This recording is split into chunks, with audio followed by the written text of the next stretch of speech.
A watermark is a faded background image that is placed behind the text in a document. It is used to indicate the document status. One can incorporate a subtle company logo or even for a little artistic flair. Here's how to add and manipulate watermarks in your Word document.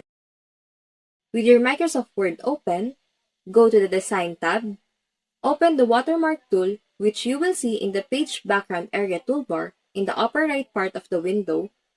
Click the Watermark button. On the drop-down menu, click any of the built-in watermarks to insert it in your document.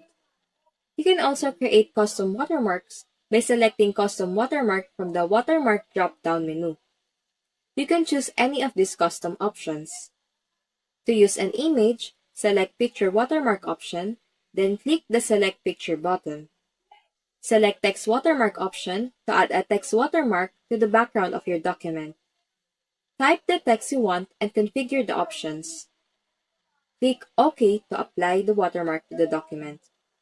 And that's how to add a watermark to a page in Microsoft Word. If you found this video helpful, kindly like and subscribe. You may also click and turn on the notification bell so you can be notified from whenever we release new videos.